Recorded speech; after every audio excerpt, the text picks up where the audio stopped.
He kōna e purangi tēnei nā te reo irirangi o Aotearoa. Kia ora, hello and welcome back to the Music 101 interview podcast. I'm Charlotte Ryan.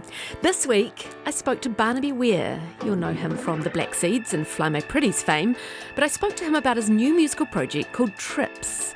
TRiPS is him and his friend Andrew Christensen. They actually met many years ago in the Black Seeds. They've been long-time friends. And they were away on a family holiday together, apparently. They've both got young families. They were away on this holiday. They had a few beers, started jamming, and they realised that they both really loved guitar music. And I'm talking classic dad rock. Tom Petty, Jeff Lynne, you know what I'm talking about. They started writing songs. Apparently 6 songs came out so quickly. And now they've just released their debut album. Their musical project name is called TRiPS, T-R-I-P-S, inspired by psychedelia, road trips, and also a card game, as you'll hear. But the sound of this project, even though it's got really familiar parts to it, Barnaby Weir does have such an iconic sort of vibe, I reckon. It's a really diverse album though. There's 10 tracks. There's a song called Cobb & Co. There's a Bruce Springsteen cover, a very rock and roll version of it. But yeah, it's a really interesting project. So it was an honour to catch up with Barnaby Weir for Music 101 to hear more about TRiPS.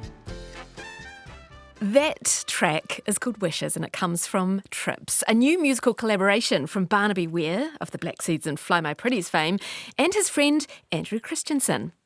It comes from their new self-titled album released just this week. And the sound of this project, to me, it's very familiar, classic Barnaby Weir vibes, but also a whole new sound from him with added experimental sort of rock and psychedelic riffs. The lyrics are very intriguing now. I'm excited to hear more about this project, and Barnaby Weir joins me now on Music 101. Kia ora, Barnaby. Yeah, kia ora. Great to be on Music 101 with you, Charlotte.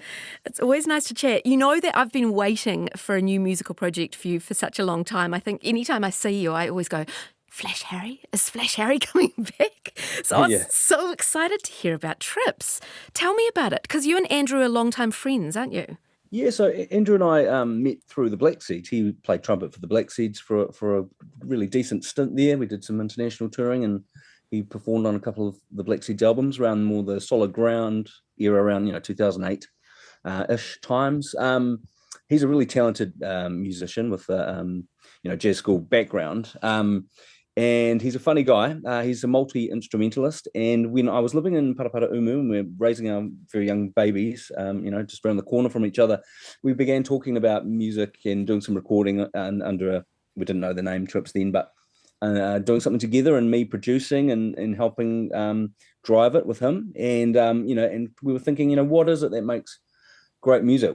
Let's challenge ourselves to do some really good songwriting together and challenge ourselves to make it sound really awesome in the studio. So for me, first and foremost, it was a songwriting and recording project more so than, say, a live group, a classic model of a live band. That wasn't the focus, or isn't, currently.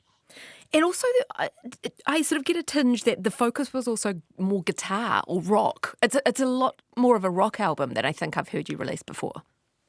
It is, and Andrew is great on guitar, and we are passionate about our that side of our the genres that we like with AC/DC, or we were listening to classic songwriting, classic rock and dad rock songwriting from Tom Petty, Traveling Wilburys, even things that had a bit more blues or R&B, and rock and roll stuff. So we were really excited and aiming to have a couple of songs that had kind of some big riffs.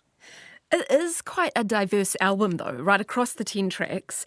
How do you describe the sound of TRiPS?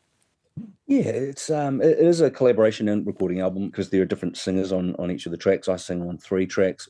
It's a rock album. It's a psychedelic rock album, I think. There's the experimental angle and the trippiness of the psychedelic stuff, but there's also the jazz background that shows through on a couple of tracks too, through Andy. You have mentioned psychedelics a little bit, or psychedelic sounds, and your new group is called TRiPS. Is there a link with that? Yeah, there is. So there's kind of 3 sides or 3 layers to TRiPS. You get TRiPS if you had 3 jacks and a poker hand. TRiPS, that's what you call that. If you took LSD, you could call that a trip. And then there's going on a trip, isn't there? An adventure or a car ride and so that is really the strong one there, which is getting outside and having an adventure musically is the key to that. So there's a few layers there. There are some other brilliant songs that have stood out to me on the album. One called Cobb & Co, which, of course, many of us in this age group would remember the days of Cobb & Co. Tell me about that song. Yeah, well, Andy had the details on that. We like the name. It's the track, just for those that obviously haven't heard it. It's kind of a punky indie, kind of balls to the wall track. It's quite intense, and it's an instrumental track. You know how you just some of the names stick. You're not quite sure what you're going to call some of the tracks, and you change the names. And when they begin as a demo, he called it Cobb & Co, and I just thought, well, it's quite funny. It's kind of Kiwiana chic. So we just stuck with it. And he said, we should probably change that because when we get sued, I'm like, no, they're not going to care about us. Cobb & Co, let's just spell it slightly differently. Is there a Cobb & Co still in New Zealand? I feel like there might be one in Rotorua or Taupo or something. There is one in New Plymouth, actually, where I live. Ah, are you living in New Plymouth now? Yeah, we moved to New Plymouth and we love it, yeah. Barnaby, what's it like starting a brand new musical project in your 40s? I wondered, it's quite exciting, but I wonder if, being in our 40s, we sort of care less sometimes about what others think. Have you felt more liberated releasing or writing this music? Yeah, it has been liberating. And, I guess you're just testing what you think you know about music and what you think you know about songwriting, what you think you know about sound recording and what you think which changes a lot in these times about how to promote an album.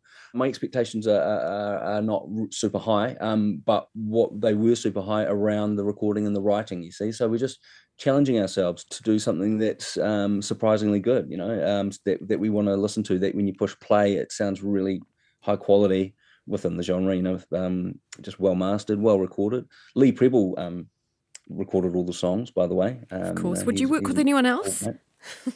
Would I work with anyone else? Not really. No. I would, but he's just great. When you know each other well, oh, totally. Kind of read each other's mind a wee bit. And so, yeah, it is exciting. It is a new thing that we can share. It's great to just release it all at once and not have like too much build up and teasing out of say leading into the album and stuff. Like we really just want to get some runs on the board, get some listeners listening, get some feedback, and then get into making another one. We can do it quicker, probably cheaper, and probably just as good. Yeah, because I love that you've also only released this digitally. That's quite a new it's not a new thing, but it means that you're not investing so much, I guess, into vinyl or CDs that you've sort of got to sell to make that money back. That's right. And, vinyl is not off the cards. We're going to probably do like one of those crowdfunding, vinyl things, vinyl pressing, that you can do through potentially Holiday Records in New Zealand, which is, a good way to do it. When you have enough people that are keen, you press a good copy of it and you get it out to people. It's definitely, being a bit older and being a vinyl lover, appreciator, it would be good to have that on. We'd probably just do some for ourselves, to be honest, as well. Yeah, of course. Andy runs a music school, Good Time Academy. He's busy with that. I've got other acts that I'm busy with too. So it was a bit of a labour of love, more a stress on the love than the labour, but it's taken a while. So finally, we're here. Oh, well, congratulations. TRiPS is out now, self-titled album, Barnaby Weir. Can you pick a song that we should play now off the album? I've already played Wishes, but what do you want to play? Sure can. Look, I think it would be just good to start with the track number 1, Way of My Flow. The reason being is because, often the first track is a good sign of what you're getting yourself into when you push play on an album. It's just a poppy track that has elements of guitar from, say, Queen. It has elements of beat from maybe something like the Cars and poppiness with a semi-Beach Boys kind of vocal, and it's about not letting anyone kind of choke your own creativity or stop the flow, the flow of your adventure. So it kind of ticks all the boxes about what TRiPS is about. Barnaby Weir, thank you so much and take care. See you soon. Brilliant, thank you. I was speaking with Barnaby Weir about his new project, TRiPS. Of course, we know him from the Black Seeds and the Fly My Pretties fame, but yeah, that new project with his friend Andrew Christensen, very interesting.